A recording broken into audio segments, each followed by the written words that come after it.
The cameras flicker on, the audience claps in a rhythm that feels almost rehearsed, and the stage is bathed in that soft, inviting glow, the kind that promises comfort and warmth. Kelly Clarkson steps out, her voice brimming with Southern charm, her laughter wrapping itself around the studio like a familiar blanket. For years, her daytime show has been the safe space of morning television, where Hollywood's brightest come to laugh, sing, and swap stories that keep the atmosphere light. But this time, something different is in the air, a tension that no spotlight can hide, because the guest seated across from her isn't just another actor with a new film to promote. It's Margot Robbie, a star adored worldwide, yet a woman who has grown wary of the entertainment machine that tries to package her into something she isn't. And today, under the studio's pristine lights, that machine is about to crack. That it begins innocently enough banter about Barbie, the whirlwind press tours, the endless magazine covers. Kelly leans in with her signature warmth, asking questions that would normally glide by unnoticed. But Margot, with her sharp blue eyes and poised demeanor, doesn't let one of them pass. Instead, she pauses, adjusts her microphone ever so slightly, and offers a smile that doesn't quite reach her eyes. That's when the atmosphere shifts. The crowd, still laughing, senses nothing yet.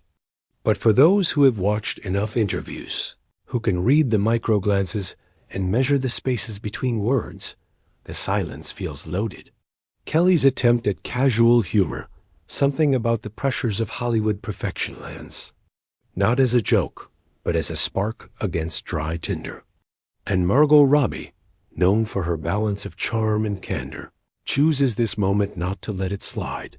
Her voice cuts through the air steady, deliberate, tinged with something the audience isn't used to hearing in these shows: raw frustration.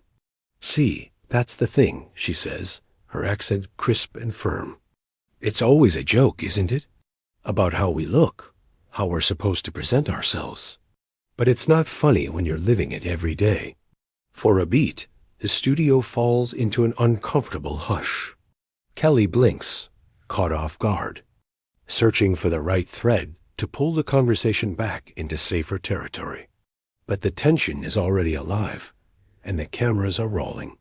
What began as a cheerful interview is mutating into something far less scripted, an unsparing confrontation about image, power, and the culture of television itself.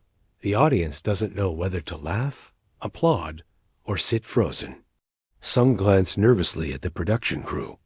A woman in the second row covers her mouth with her hand, the thrill of live unpredictability pulling her to the edge of her seat.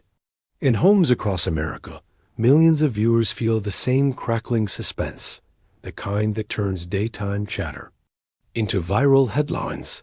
Margot doesn't raise her voice. She doesn't need to. Her words come measured, cutting through the facade of light-hearted banter. You invite women on here to talk about their work, but then it always circles back to appearance, to who we're dating, to how we hold ourselves. Why can't it be about the work? Kelly, seasoned in handling on-air mishaps, tries to steady the moment with her trademark empathy. "Oh, honey, I didn't mean it like that," she says softly, her Texan drawl soothing, but tinged with defensiveness. "I was just, well, you know how these things go. We like to keep it light, but Margot isn't retreating." She leans forward, her presence commanding, her tone unwavering. Keeping it light means keeping it shallow. And maybe people are tired of shallow. That sentence lands like a thunderclap. The live crowd gasps, the boom mics seem to dip closer, and in that instant, the show's cheerful facade crumbles. Narrators of history often point to small ruptures, the unplanned slip, the unscripted line that reveal deeper truths about an era. And here it is, in the middle of America's most comforting talk show, an unfiltered moment where one of Hollywood's brightest refuses to play the game. It's not rage. It's not theatrics. It's confrontation born of exhaustion. Behind At cameras, producers exchange frantic whispers. Should they cut to commercial? Should they soften the edges in post-production? But the reality is inescapable. The cameras are live, and the words are already out there. Margot's gaze doesn't waver. She is speaking not just to Kelly, but to everyone watching. To every woman who has sat in that chair, smiling politely as the conversation swerved away from substance. To every viewer who has absorbed the glossy illusion without question. And to every critic who has underestimated her intelligence because her beauty was easier to market. This is the crack in the system. The kind of moment daytime television thrives on while simultaneously fearing. The kind of confrontation that doesn't just trend online, it reshapes how people see the players involved. Kelly clears her throat, regains composure, and tries once more to steady the storm. "I get where you're coming from," she says, her tone diplomatic. But the truth is, audiences want the fun stuff, the lighter moments. That's what keeps people tuning in. And that's when Margot delivers the line that ensures this clip will be replayed endlessly on social media, dissected in think pieces, and debated in comment sections. Maybe audiences are smarter than you think. The crowd erupts not in laughter, not in polite applause, but in that electric noise of collective shock. Some cheer, others gasp, but no one sits still. The confrontation has fully broken the illusion, and what remains is raw, unscripted truth. As the director scrambles, as Kelly forces a strained smile, and as Margot sits poised in her refusal to shrink, a realization settles in. This isn't just an interview gone wrong. This is a cultural moment unfolding in real time. And for better or worse, nothing about the Kelly Clarkson Show or Margot Robbie's public image will ever be seen the same way again. Because sometimes it only takes one voice, unflinching and unwilling to play along, to turn entertainment into revelation. And in that moment, Margot Robbie's voice cuts through the laughter, the scripts, and the careful veneers to say what millions at home have always wanted. Someone to say ... and the world is listening. The clips spread like wildfire, before the studio audience had even left their seats. Within minutes of the broadcast airing, phones lit up across social media. The moment when Margot Robbie leaned forward and declared, "Maybe audiences are smarter than you think," became the kind of line that travels faster than any publicity team could control. Hashtags multiplied, headlines sprouted like weeds, and suddenly, the safe world of morning television had been thrust into the stormy seas of cultural debate. At the heart of it was the silence that followed Margot's words. The stunned pause from Kelly, the uneasy shuffle from the band, a faint intake of breath from a crowd who realized they'd witnessed something unedited, something raw. Viewers at home rewound their DVRs, clipped the footage, and posted it, with captions that alternated between shock, praise, and condemnation. By the time the sun dipped below Los Angeles, what had begun as a standard promotional interview had transformed into a lightning rod for conversations about women in media, celebrity culture, and the power of daytime television. For Margot, the fallout was immediate. Her team's phones rang endlessly, agents, managers, studio executives, all scrambling to gauge the damage or to capitalize on the surge of attention. Some praised her for speaking truth in a place that rarely tolerates it. Others worried. She had gone too far, jeopardizing relationships with networks and producers who prized compliance over candor. But Margot herself, sitting quietly in her hotel suite that evening, was strikingly calm. Friends close to her recall how she poured a glass of wine, watched the replay on her phone, and muttered only one thing: it needed to be said. Kelly Clarkson, meanwhile, faced her own reckoning. Known for her warmth, relatability, and ability to disarm guests with laughter, she had never been positioned as an antagonist before. Yet, in the viral discourse, her role was being dissected. frame by frame. Some argued she had been caught in an unfair moment, blindsided by a guest unwilling to play along. Others insisted that Kelly represented the very culture Margot was calling out, the constant emphasis on levity that left little room for depth. Kelly herself, insiders say, felt shaken. Backstage after the show, she reportedly told her staff, "That's not what I wanted. That's not what this show is supposed to be." And yet, it was exactly that tension that kept people glued to their screens. Because beneath the surface of a celebrity dust-up lay a question far larger. What do audiences actually want? Are people truly content with glossy, surface-level interviews, or do they crave the unfiltered authenticity that Margot had delivered so effortlessly? For decades, television producers assumed they knew the answer. At this moment, sharp and unscripted cracked that certainty wide open. The next morning, news outlets carried the clip on repeat. Entertainment Tonight framed it as a clash of personalities. Variety dissected it as a case study in celebrity branding. Social media, however, turned it into something more an indictment of how women are treated in interviews, a demand for more honesty in an industry built on polish. Margot's name trended alongside Kelly's, their reputations now bound together by a single exchange neither had fully anticipated. The reactions were split, almost violently so. Fans flooded Twitter, praising Margot for refusing to smile through questions that undermined her intelligence. Finally, someone said it. One viral tweet read, and she said it on national television. On the other side, critics accused her of overreacting, of turning a harmless joke into a personal crusade. "Lighten up," they wrote, echoing the very phrase Margot had rejected. The polarization only fueled the story's reach.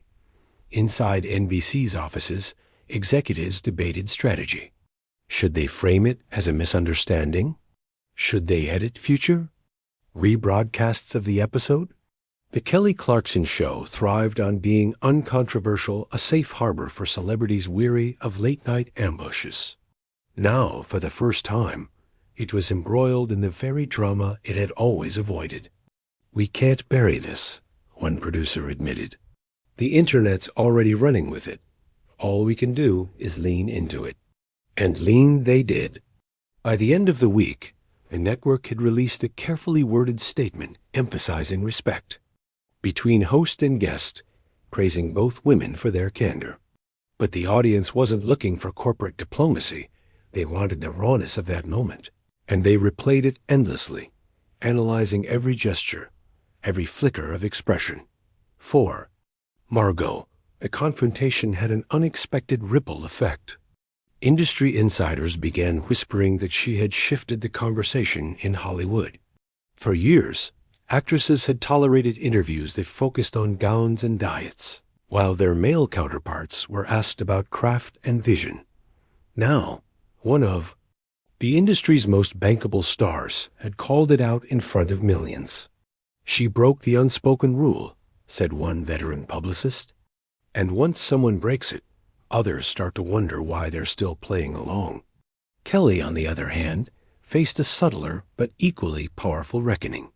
Her charm had always been her strength, the ability to disarm with humor and turn interviews into joyful, effortless exchanges. But now, audiences saw the limits of that approach. When faced with a guest unwilling to play the game, Kelly's strategy faltered, and the world saw it happen in real time. Some sympathized with her arguing that no host can predict when a guest will turn confrontational.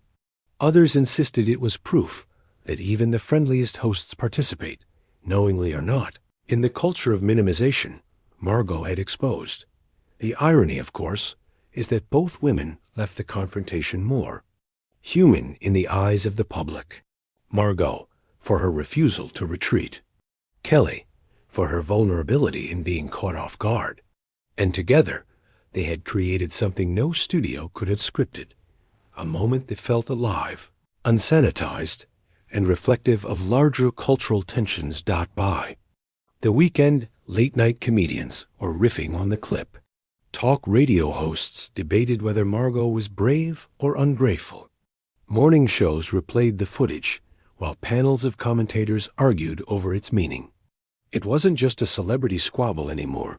It was a cultural Rorschach test, revealing what people believed about fame, authenticity, and the expectations placed on women in the spotlight. But beneath the noise and the viral spin, one truth lingered. Margot's words had landed because they carried the weight of lived experience. They weren't rehearsed sound bites or carefully crafted talking points. They were the product of years navigating a system that prizes beauty over intellect, charm over candor. And when she said, "Maybe audiences are smarter than you think," it wasn't just a challenge to Kelly Clarkson. It was a challenge to the entire machinery of entertainment. As the dust began to settle, the question remained, would this moment change anything? Or would it fade like so many viral controversies before it, consumed by the next news cycle? 4.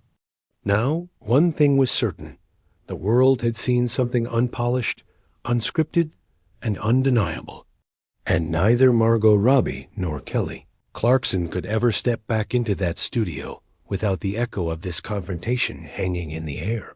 Because some moments on television aren't just interviews.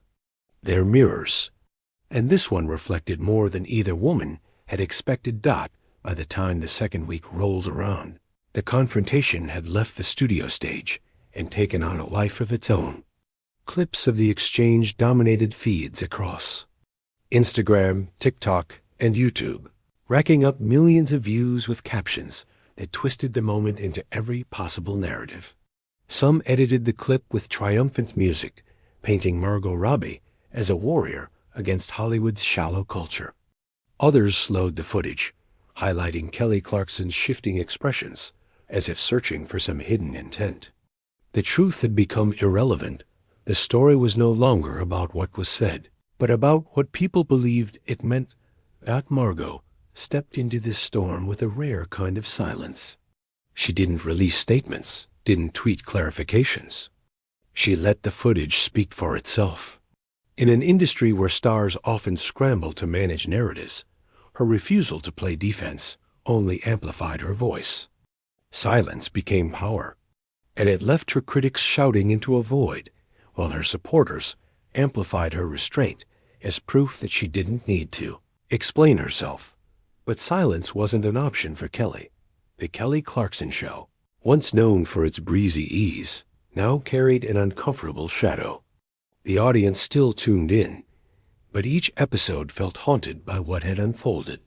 Commenters flooded social media posts, demanding that Kelly address it. For a woman whose entire career was built on authenticity, on being the singer who wore her heart openly in every lyric, staying quiet felt unnatural. And so she spoke. On a Friday morning episode, after the opening monologue, Kelly paused, her tone softer than usual. She told her viewers she never intended to minimize anyone's work, least of all someone she admired as much as Margot Robbie. Her voice wavered, carrying the weight of sincerity. "I make jokes," she admitted. "Sometimes I don't think about how they land. I never want anyone to feel disrespected here."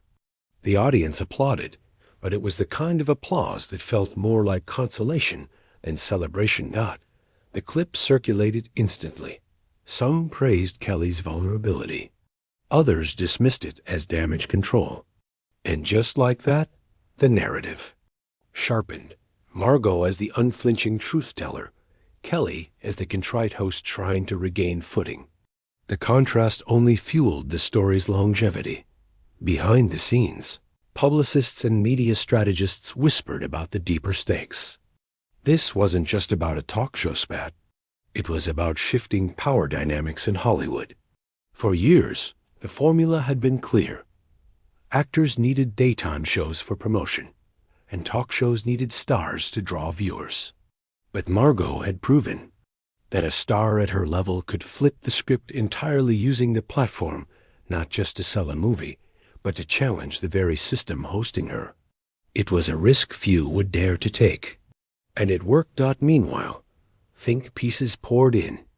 The New York Times ran an op-ed on the Margot Robbie moment, arguing that women in Hollywood were rejecting the surface-level treatment they'd endured for decades. The Guardian dissected the role of daytime television as a cultural gatekeeper. Variety speculated on how networks might adapt, predicting more serious conversations on shows historically allergic to controversy. Each headline stretched the life of the moment further, turning it into a debate far larger than either woman. But while pundits theorized, ordinary fans reacted with raw emotion. In comments and forums, women shared stories of being reduced to appearances in their own workplaces. When Margot pushed back, one wrote, "It felt like she was speaking for all of us." Others defended Kelly, pointing out her own history of being underestimated in the music industry. "Kelly knows what it feels like, too," a fan argued. She wasn't trying to put Margot down, she's been there herself.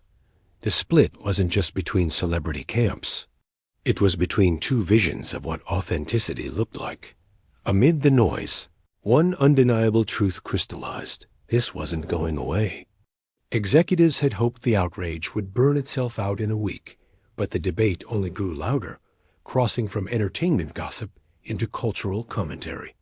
Margot, intentionally or not, had ignited a conversation that television could know. Longer contained dot, and attention wasn't just external. Insiders reported unease within NBC. Advertisers, always cautious, began raising concerns. Was the show still the safe, advertiser-friendly haven it had always been? Would future guests hesitate, fearing the risk of another viral clash? The very qualities that once made the Kelly Clarkson Show predictable now made it precarious. 4. Kelly. The weight grew heavier with each passing day.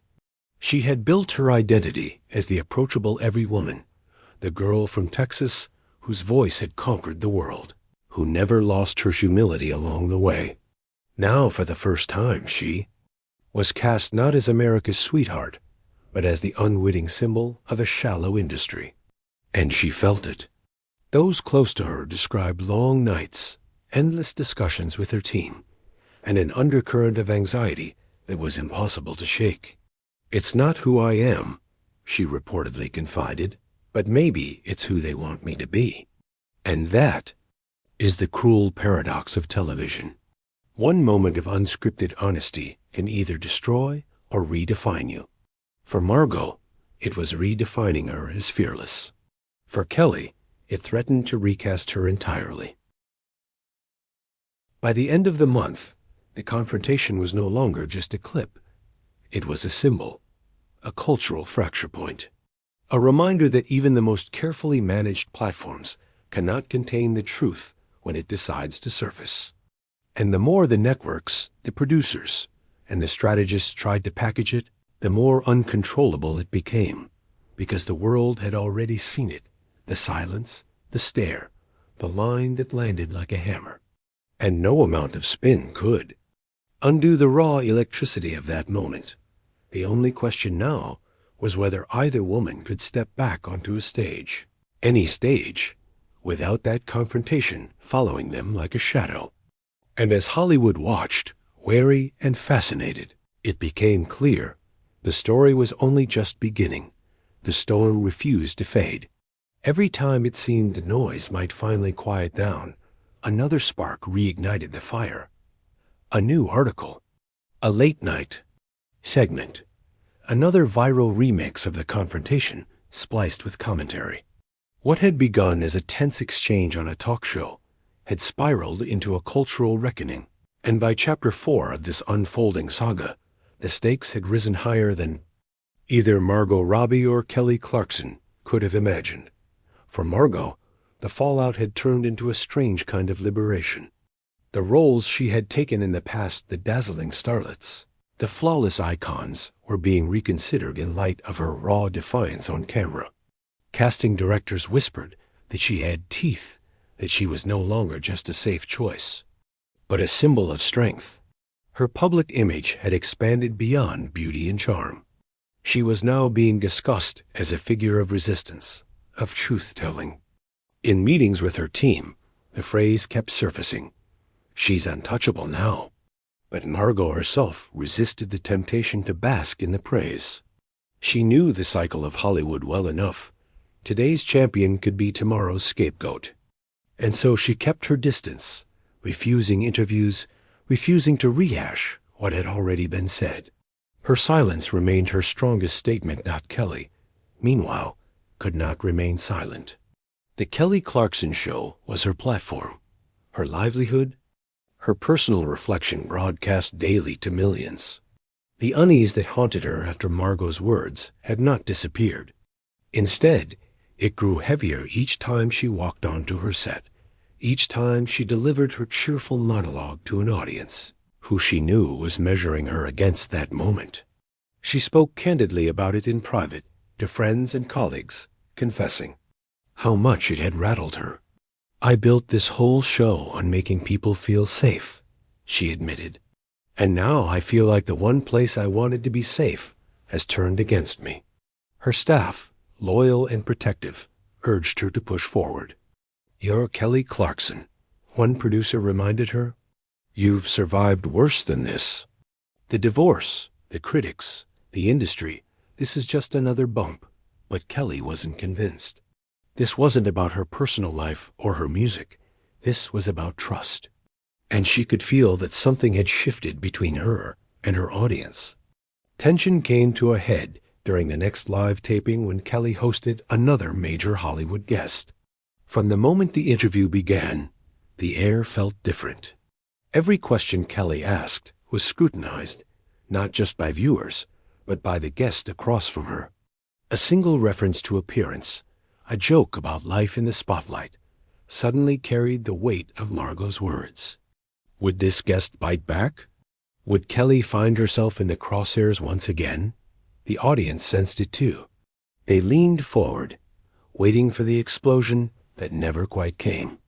And yet, even in the absence of confrontation, the ghost of that viral moment lingered. Kelly felt it in every pause, every nervous laugh, every glance exchanged between her and her guests. It was as if Margot's words had permanently shifted the balance of power between host and interviewee. Meanwhile, outside the studio, the debate continued to rage. Advocacy groups for women in media began citing the confrontation in their campaigns. "Don't reduce her to her appearance," read one headline, echoing Margot's message. University media courses began dissecting the exchange, showing students how a single unscripted moment could reshape public discourse. The confrontation had outgrown both women, becoming part of a larger cultural script. But as the noise escalated, so did the pressure. Executives began to worry, not about Margot, whose star seemed only to burn brighter, but about Kelly's show. The Kelly Clarkson Show had been the crown jewel of NBC's daytime lineup, a feel-good refuge in an era of polarization. But with controversy now tied to its name, advertisers grew nervous. Meetings were held behind closed doors. Discussions circled around damage control, around how to protect the brand without silencing Kelly entirely. And in those meetings, one question loomed over all others. Could the show survive without addressing the elephant in the room directly, in full? Kelly knew it too. She could feel the weight of expectation building. Viewers wanted more than her brief apology. They wanted rawness. They wanted her to confront the confrontation, to strip back the layers of polish, and say what she really thought about what had unfolded on her stage. And so, after weeks of carrying the burden in silence, Kelly decided she would speak not in a carefully worded press release, not in a subtle aside during her monologue, but directly, openly, to her audience. She planned the moment meticulously.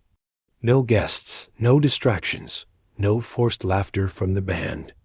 Just her audience, and the cameras. A single chair in the middle of the stage, a stripped-back set, silence filling the space where music usually played. When the episode aired, the tension was palpable.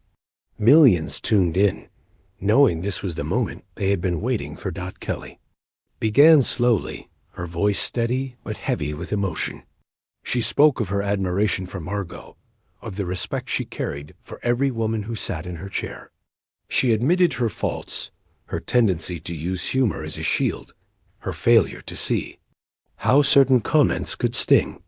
And then, with a rawness that left even her producers stunned, she confessed the truth that had haunted her since that day. "I built this show so people could feel heard. And in that moment, I made someone feel the opposite. And that breaks my heart." The audience was silent. Some shifted uncomfortably. Others wiped away tears. It wasn't a polished performance. It wasn't entertainment.